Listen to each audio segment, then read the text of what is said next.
The sun rises over the Sahel not as a promise of warmth, but as a harbinger of terror. For the villagers of the interior, the dawn is the most dangerous time of day.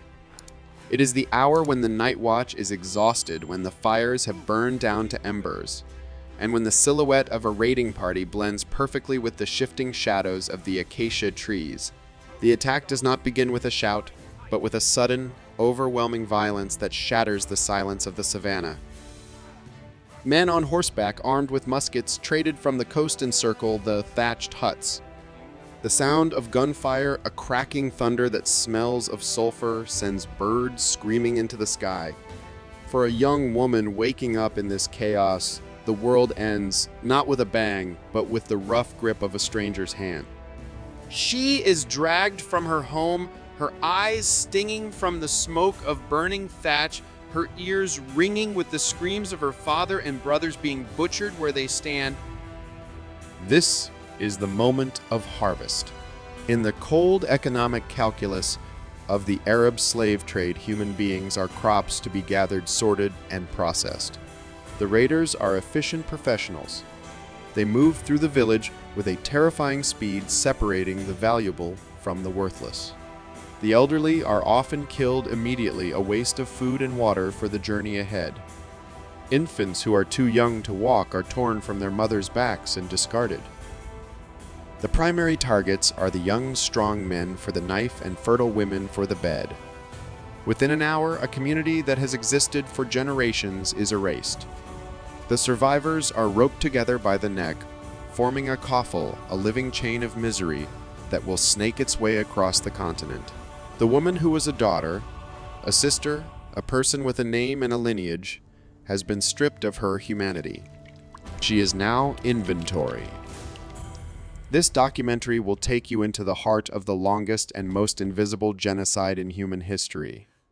We will not look away from the horror. We will examine the machinery of a trade that consumed 14 million lives over 13 centuries. We will walk the blistering sands of the trans-Saharan slave routes, where the road is paved with the calcified bones of those who fell. We will stand in the blood-slicked courtyards of Egyptian monasteries where men were unmade. We will enter the gilded cages of the Ottoman harems, where women were stripped of their memories to serve the fantasies of their masters. And we will confront the silence, the deafening, unnatural silence that hangs over this history, asking the uncomfortable question, why are there no monuments for these 14 million souls? Why is their story written only in the dust? The journey from the capture zone to the market was a trial by fire that makes Dante's Inferno look like a mercy. For the captives taken in West Africa, the obstacle was the Sahara Desert, an ocean of silica and stone larger than the continental United States. The caravan routes were ancient, etched into the bedrock by millions of feet over a millennium. But for the slaves, it was a death march. They walked barefoot over sand that reached temperatures of 150 degrees Fahrenheit heat, so intense it cooked the soles of the feet and blistered the skin within minutes. The air was so dry it sucked the moisture from the lungs, with every breath turning the throat into sandpaper. Water was the currency of life, and it was hoarded by the merchants. A slave might receive a cup of brackish, muddy water once a day, enough to keep them moving, but never enough to stop the hallucinations of thirst. The logistics of moving a human caravan across the desert were brutal. The merchants calculated shrinkage, the expected loss of stock, into their pricing models. A mortality rate of 20 to 30% was considered acceptable business overhead. If a woman stumbled, if a child fell behind, the caravan did not stop. To stop was to risk the lives of the camels and the profits of the master. The stragglers were cut loose from the chain and left behind. European explorers like Heinrich Barth, crossing the Sahara in the 19th century, described a landscape of Gothic horror. They rode of valleys where the ground was white, not with salt, but with human bones. Skulls stared up from the dunes bleached by the sun, their jaws open in a silent, eternal scream. Rib cages formed makeshift mile markers, guiding the way for the next generation of victims. For the captives from East Africa, the journey was different, but no less deadly. They were marched towards the coast, towards the great slave entrepte of Zanzibar. They moved through malarial swamps and tsetse fly-infested forests. Dysentery and smallpox rode with the caravan, sweeping through the lines of chained captives. Those who survived the march were crammed into dhows, traditional Arab sailing vessels. Packed into cargo holds with no ventilation, they lay in their own filth for weeks as the ships navigated the Indian Ocean monsoons. Many suffocated. Others were thrown overboard at the first sign of sickness or if a British patrol ship was spotted on the horizon.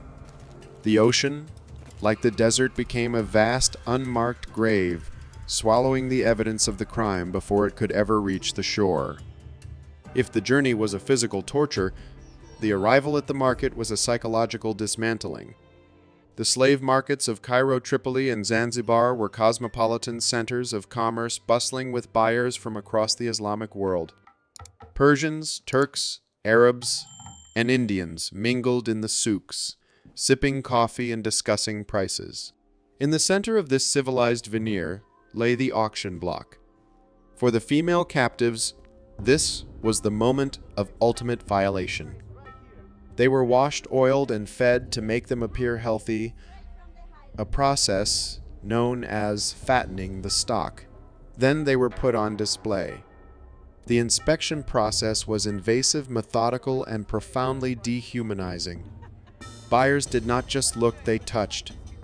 A prospective buyer would force a woman's mouth open to inspect her teeth, gauging her age and health as one would a horse. He would run his hands over her body, checking for muscle tone, for skin diseases, for the firmness of her breasts. In the more exclusive back rooms, where the high-value concubines were sold, the inspections were even more intimate.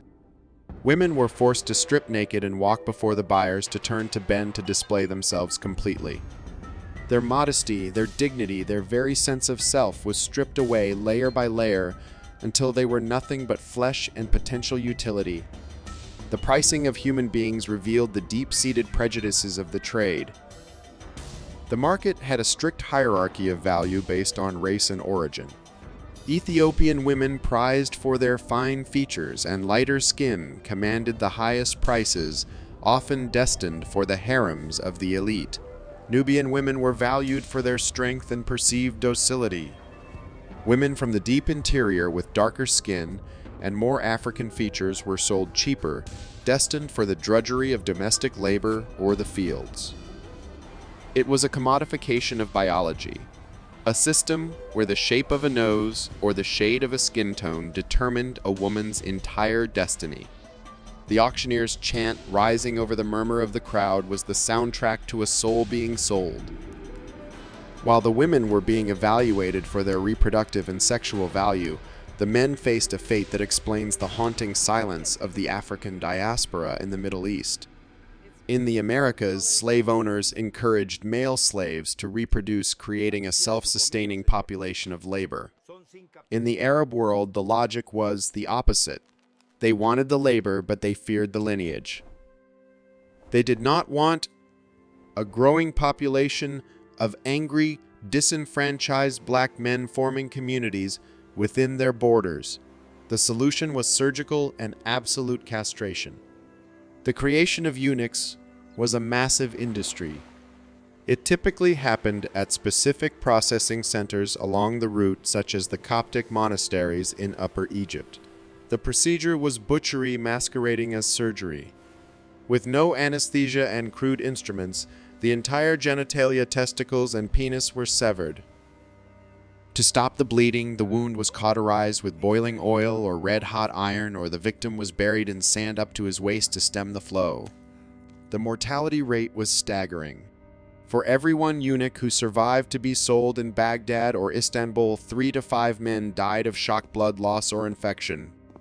This creates a terrifying mathematical reality.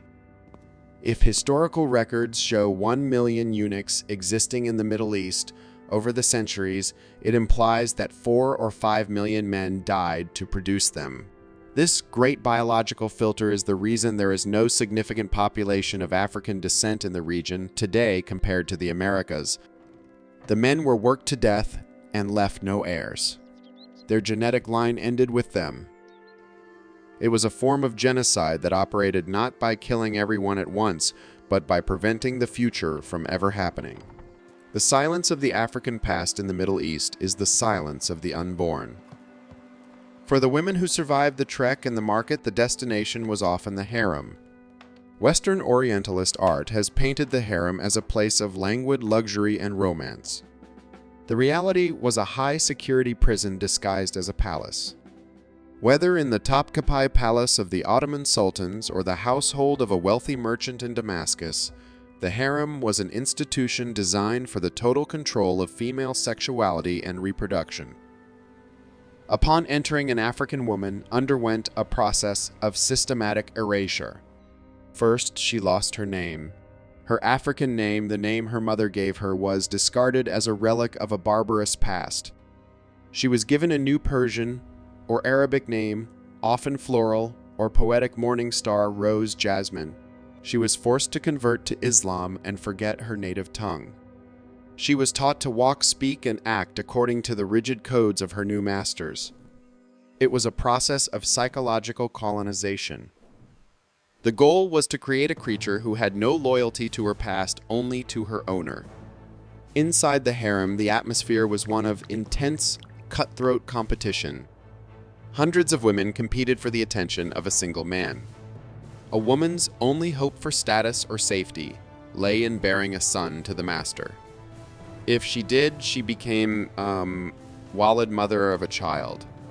Under Islamic law, she could no longer be sold, and upon her master's death, she would be free. Her child would be born free and legitimate. This law, ostensibly a protection, was also a mechanism of assimilation.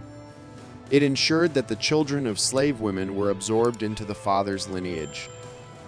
While the harem represents the most visible face of female slavery, the vast majority of African women were not concubines in palaces. They were the invisible engine of the domestic economy. In cities from Baghdad to Cordoba, almost every middle-class household relied on slave labor. African women were the nannies raising Arab children, the cooks sweating over fires, the water carriers breaking their backs in the streets. They were talking tools essential to the comfort of the society, but excluded from its humanity. This demand for labor and bodies created a geopolitical catastrophe in Africa. The Arab trade was not just a drain on population, it was a poison injected into the political bloodstream of the continent. To feed the insatiable demand of the northern markets, African kingdoms transformed into predatory states. The economy of kingdoms like Dahomey and the Ashanti became addicted to the exchange of humans for European and Arab goods. The most coveted item was the gun. The gun-slave cycle was a self-perpetuating engine of destruction. A kingdom needed guns to defend itself. To get guns, it needed to sell slaves. To get slaves, it needed to raid its neighbors with those guns. This sparked endless wars of capture that destabilized the entire region for centuries. Agriculture collapsed as farmers were kidnapped. Culture stagnated as communities lived in constant fear. The Arab merchants did not need to conquer Africa, they simply provided the incentives for Africa to consume itself. The woman scrubbing floors in Cairo was the final link in a chain that began with a musket shot in the Congo. The ultimate tragedy of the Arab slave trade lies in its biological aftermath. In the Americas, the one-drop rule and rigorous segregation meant that African populations remained distinct, creating a vibrant, enduring diaspora culture. In the Arab world, the process was one of absorption and dilution. Because the children of slave women and free Arab men were considered free Arabs, the African lineage was continuously bred out. Over generations, the physical evidence of the 14 million Africans was dissolved into the general population. A child born to an African mother and an Arab father might have darker skin. His child with an Arab wife would be lighter. Within 3 or 4 generations, the African features would vanish. The memory of the slave mother would be erased from the family tree, hidden as a shameful secret. This is why there are no little Africas in the Middle East comparable to the communities in Brazil or the United States. This biological erasure was compounded by a cultural one. Slaves were forced to adopt the religion, language, and customs of their masters completely. There was no space for the preservation of African traditions, no spirituals sung in the fields, no syncretic religions like voodoo or Santeria. The goal was total assimilation.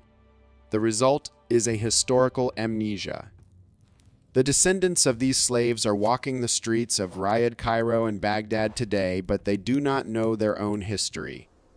Their ancestors have been ghosted from the record. We end where we began, with the silence. The Arab slave trade officially ended only recently in the lifetime of people watching this. But its legacy is a void. There are no holidays to commemorate the victims. No politicians give speeches apologizing for the castration of millions. No museums display the shackles of the Sahara. In 2020, archaeologists in Libya discovered a mass grave in the desert. Hundreds of skeletons preserved by the dry sand. Forensic analysis revealed they were sub-Saharan Africans from the 18th or 19th century. They were likely a shrinkage event, a group of captives who were too weak to continue, and were abandoned to die of thirst while the caravan moved on. These bones are the only monument they have. They had names. They had mothers who loved them. They had languages and gods and favorite foods. All of it was stolen, ground into dust by a machine of commerce that viewed them as less than human. The Atlantic slave trade was a crime of immense proportions, but it left behind a witness, the 45 million strong African diaspora who stand up and say, "We are here. We remember." The Arab slave trade left only silence. As you listen to this, remember the woman kneeling in the sand. Remember the fear in her chest as the iron collar was locked in place. She is not a statistic. She is not just one of 14 million. She was a person. And her story, though erased from the books, is written in the DNA of the world, a silent testament to the cruelty we are capable of and the suffering that went unnoticed for 1,000 years. This is Medieval Spirits. We don't sanitize history. We dig up the bones. If you believe these stories deserve to be told, like and subscribe. Help us break the silence.